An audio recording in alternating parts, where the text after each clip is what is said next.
రాజ్యాంగ నిర్మాత doctor BR Ambedkar ఆశయాలకు అనుగుణంగా ప్రజలు నడుచుకోవాలని, ఆయన స్ఫూర్తిని నేటి తరం యువతీ యువకులు వివరించాలని జగ్గంపేట వ్యవసాయ market committee chairman Adapa Bharat Kumar ప్రజలను కోరారు.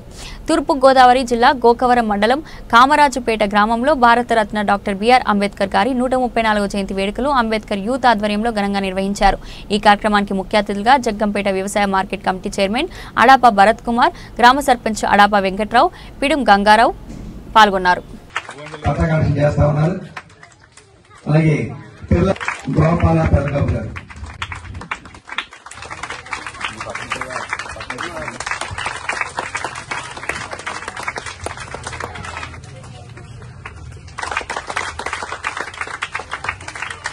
జగజ్జీవనం గారు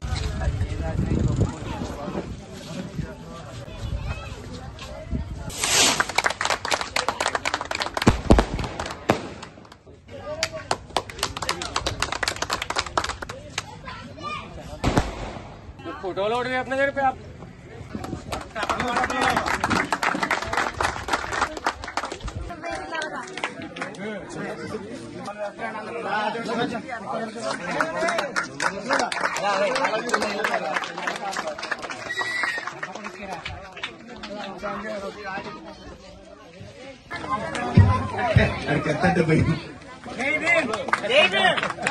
जय भीम, जय हो अंबेडकर, जय हो.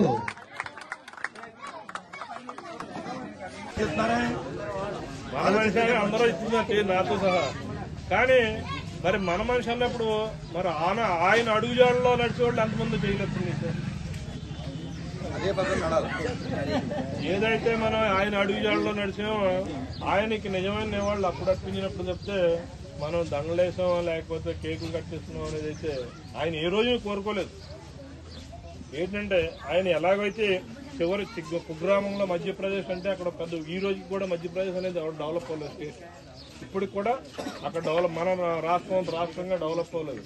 కానీ అటువంటి గ్రామాల్లో పుట్టి కూడా ఆయన ఒక దేశానికి అత్యున్నత స్థానంలో ఉన్నారంటే దానికి కారణం ఏంటి? ఆయన సొసైటీ మీద ఆధారపడి మెయిన్ విద్య ఉండడం వల్లే ఆయన అంత స్థాయికి వెళ్ళగలిగారు.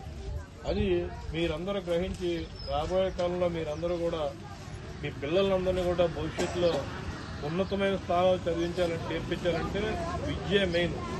ఆ విద్య ప్లస్ ఆత్మవిశ్వాసం. ఆ ఆత్మవిశ్వాసం మనలో ఉంటే మనం ఎంత ఎత్తుగానే ఎదగలడానికి కారణం ఈ మాస్టర్. ఎక్కడ అంబేద్కర్ కూడా కదనుకున్నా తెలిసి.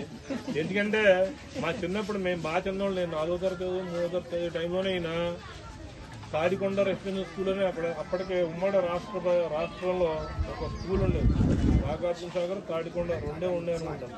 నాగార్జున సాగర్ అక్కడికి మా అమ్మగారు అంటూ ఉండేవారు రెసిడెన్షియల్ స్కూల్లో సీట్ సంపాదించాలని అంటూ ఉండేవారు. అంటే మనకి అప్పుడంత పెద్ద ఇప్పుడులాగే అప్పుడు మనం పెద్ద.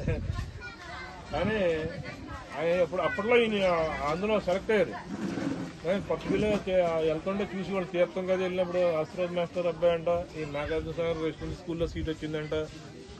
అంటే అది ఆయన వ్యక్తిత్వం మీద ఆయన కష్టపడి చదివితే వచ్చింది, కానీ ఒకళ్ళు గుర్తించి రికమెండేషన్ ఇచ్చే వచ్చిన సీటు కాదు. అలాగే ప్రతి ఒక్కరు కూడా ఎవరి స్థాయిలో వాళ్ళు ఉన్నతంగా చదివి పిల్లల్ని భవిష్యత్తులో తీర్చిదిద్ది విద్యాపరంగా తర్వాత ద్వారా ఆర్థిక పరంగా ఎదగాలని మనస్ఫూర్తిగా కోరుకుంటూ ఈ అవకాశం పెద్దలందరూ కూడా నమస్కారం.